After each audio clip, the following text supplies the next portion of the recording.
आमंत्रित करता हूं पंचायत समिति बांदीकुई की प्रधान सुनीता फूटला जी, चेयरमैन इंदिरा बैरवा जी, प्रधान सरोज योगी जी और पूर्व जिला प्रमुख गीता खताना जी पीली लुगड़ी उड़ाकर और हमारे नेता का स्वागत करें। पीली लुगड़ी उड़ाकर प्रियंका गांधी जी का स्वागत।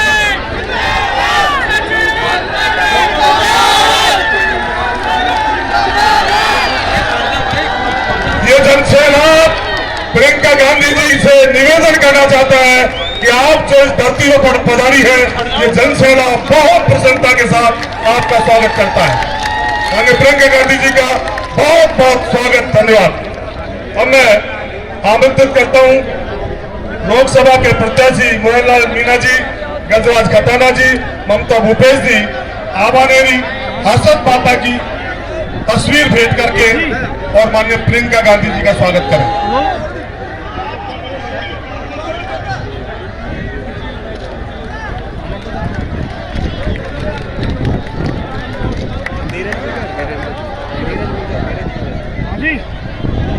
सचिन पायलट जी के स्वागत के लिए मैं आमंत्रित करता हूं जिला प्रमुख दयालाल जी सैनी,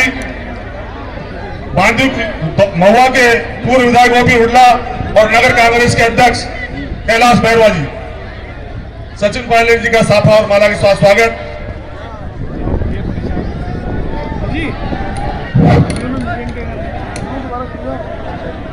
अब मैं संबोधन के लिए आमंत्रित करता हूं श्री धीरज गुजर जी को, पधारे और अपनी बात कहें।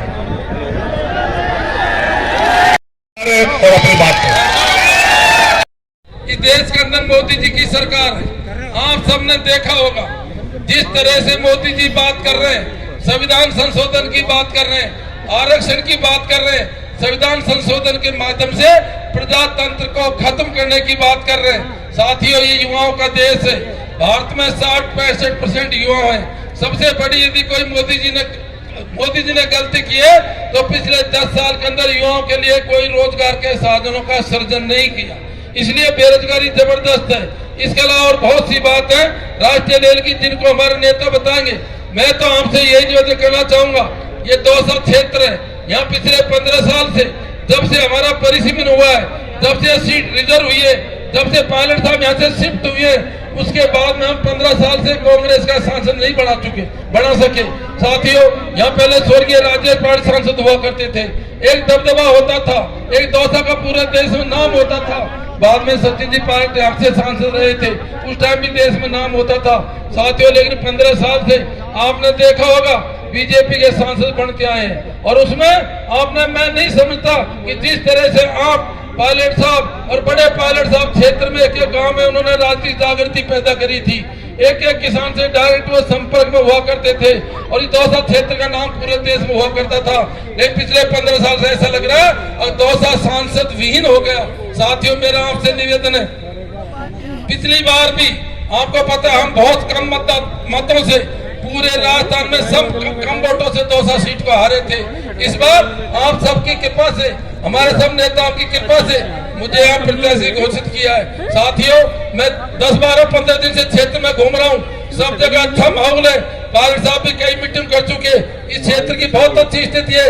ये मेरा आप सबसे निवेदन है, यदि आप चाहते हो ये सीट कांग्रेस जीते, यदि आप ये चाहते हो पायलट साहब की तरह जबरदस्त वोटों से जीते, तो आपको आने वाली 19 तारीख को सुबह से लेकर शाम तक अपने मतदान बूथ पे रहना पड़ेगा।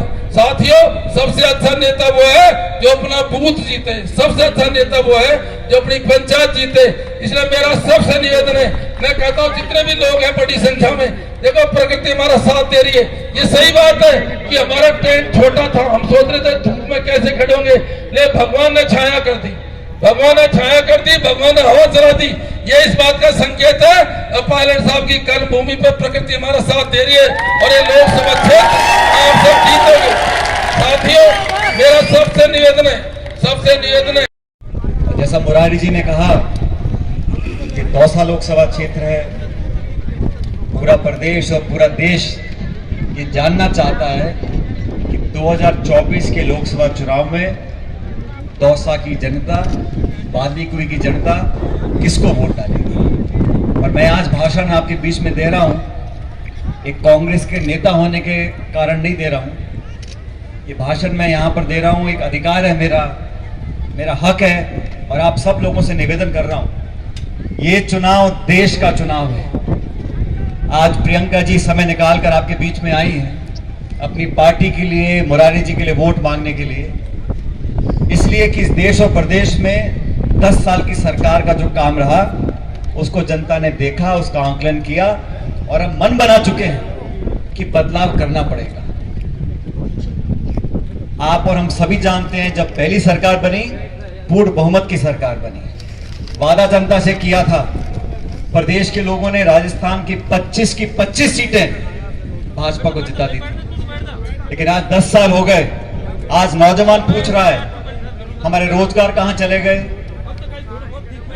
महंगाई बेरोजगारी आसमान छू रही है, और भाजपा के नेताओं को भाषण देना है तो वही घिसे पिटे भाषण, हिंदू के, मुसलमान के, मंदिर के, मस्जिद के, हिंदुस्तान पाकिस्तान, और समाचार समाप्त।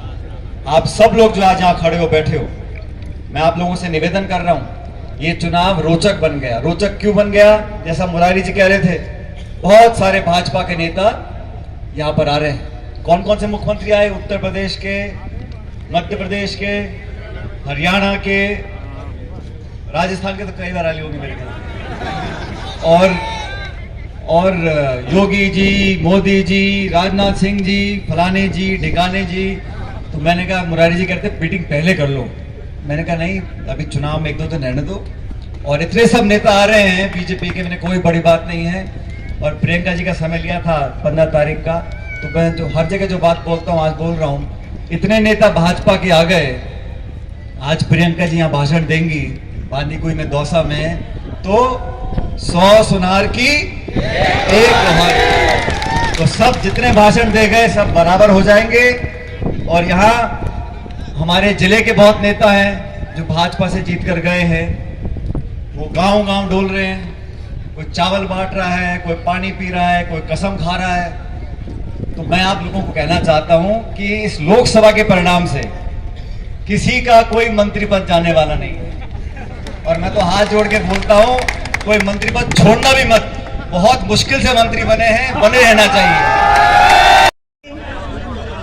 गजराज खटाना जी, मेरे प्यारे बहनों, मेरी प्यारी बहनों, मेरे प्यारे भाई, आप सबका इस सभा में बहुत बहुत स्वागत। राम राम साहब, मेहंदीपुर बालाजी महाराज की, देव नारायण भगवान जी, रामदेव भगवान जी की, ये पंडित नवल किशोर जी की धरती है, सचिन पायलट जी के पिताजी की धरती है, जिन्होंने आजीवन आपकी सेवा की। आज यहाँ पहली बार आने का मौका मिला है, चुनाव का समय है, खासतौर से चुनाव के समय मुझे हमेशा लगता है कि जनता से सच बात करनी चाहिए, सीधी बात करनी चाहिए। भाषण, अब आप सब बता रहे थे कि कितने लोग आए हैं, कितने बड़े बड़े नेता आए हैं, सबने आपको अच्छा खासा भाषण दिया होगा, आपने सुना होगा। तो भाषण आपने बहुत सुन लिए हैं, मेरे से कुछ सीधी बातें सुन लीजिए, और कुछ सच्चाइयां जो है आज देश की, वो आप ठीक से समझ लीजिए। इनको समझने से आप ही का फायदा होगा, क्योंकि ये देश आपकी जागरूकता के बल पे बना। जो हमारा स्वतंत्रता संग्राम था वो कैसे बना, कैसे हुआ? हमारे जो नेता थे उन्होंने जनता को साथ कैसे लिया? क्योंकि जनता जागरूक बनी, जनता समझ पाई कि एक साम्राज्य है, कि हमारे साथ ठीक बर्ताव नहीं हो रहा है, हमें बदलाव लाना है। जागरूक होने से ही एक आंदोलन बना, और सिर्फ महात्मा गांधी जी, जवाहरलाल नेहरू जी जैसे बड़े बड़े नेता नहीं थे इस आंदोलन में, आपके पूर्वज थे इस आंदोलन में, किसान थे, उस समय के जो नौजवान थे, सब आंदोलन के हिस्से इसलिए बने क्योंकि उनको ये समझ में आई बात, ये जागरूकता उनमें आई कि हमारे साथ गलत हो रहा है। इसलिए जब मैं कहती हूँ कि आपसे मुझे सच्ची बात करनी है, मैं चाहती हूँ कि आप भी जागरूक बने और ध्यान से मेरी बातों को सुने। देखिए मोदी जी यहाँ आए, भाषण सुना आपने उनका? नहीं सुना?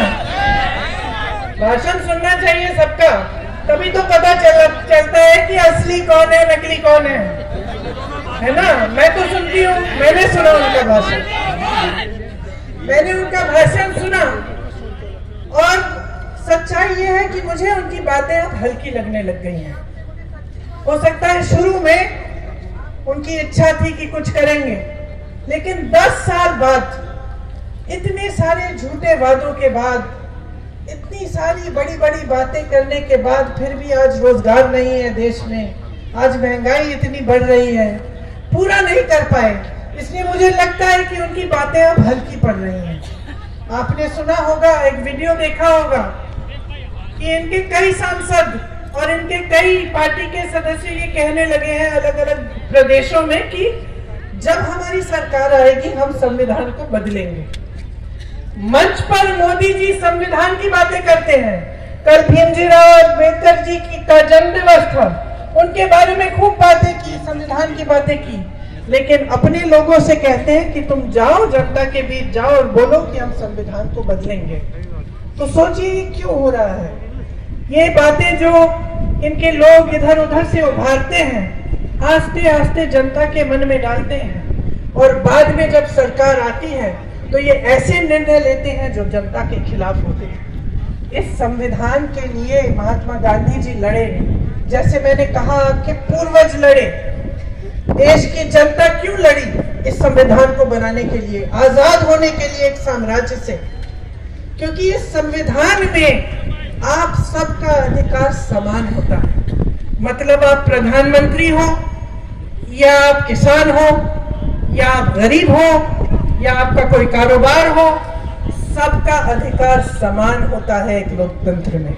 और यही लोकतंत्र है जिसको खून और पसीने से हम सबके पूर्वजों ने बनाया। तो संविधान बदलने की बात कैसे उठती है? संविधान बदलने की बात यूं उठ रही है कि आपके अधिकार छीनना चाहते हैं और ये इस तरह से करना चाहते हैं कि आपको पता भी ना चले कि हो रहा है। और इसलिए आपको जागरूक बनना आपके लिए बहुत ही महत्वपूर्ण है। देखिए, चुनाव में जो भी नेता आपके सामने आता है उसे आपकी बात करनी चाहिए। आपने देखा है कि कितनी बहकी बहकी सी बातें हो रही हैं। कोई धर्म को उजागर कर रहा है आपकी जज्बातों को उठाने के लिए, ताकि आप अपने जज्बात के आधार पर वोट डाल दें। कोई मीट मछली की बात कर रहा है, मांस मछली की। मोदी जी तो हर बार राजस्थान आकर यही बात करते हैं कि मेरी बहनें बैठी हैं, उनको बुरा लगे और वो उसी आधार पर वोट डाल दें।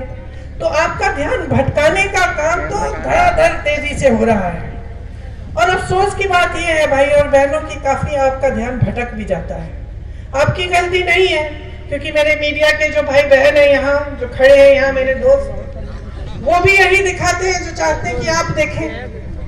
वो भी मोदी जी के कहने पे दिखा रहे हैं। आज जितनी भी बड़ी बड़ी मीडिया की कंपनियां हैं, सब बड़े बड़े उद्योगपतियों के हैं। और जो मोदी जी की नीतियां हैं वो आज इन बड़े बड़े उद्योगपतियों के लिए ही बन रही हैं। आप देखते हैं कि देश तरक्की कर रहा है, आपको आंकड़े दिखाए जाते हैं कि देश बहुत आगे बढ़ रहा है। ये तरक्की आप अपने जीवन में देख रहे हैं कि नहीं?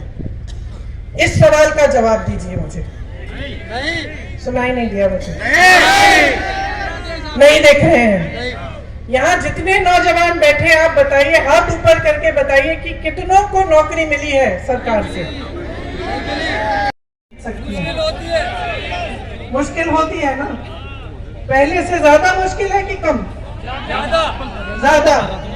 बहुत महंगाई बढ़ गई है। अब आप समझिए इस बात को, अभी तक जब तक चुनाव आया तब तक आप गैस सिलेंडर को कितने का खरीद रहे थे? 1100-1200 रुपए।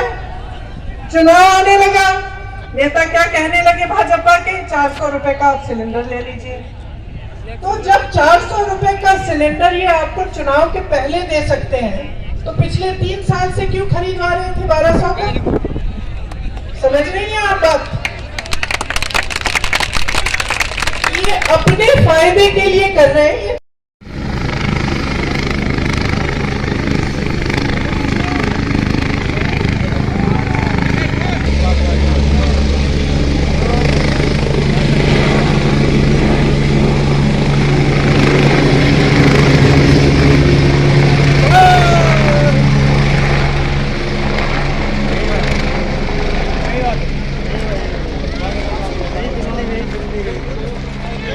एक ध्यान नहीं आता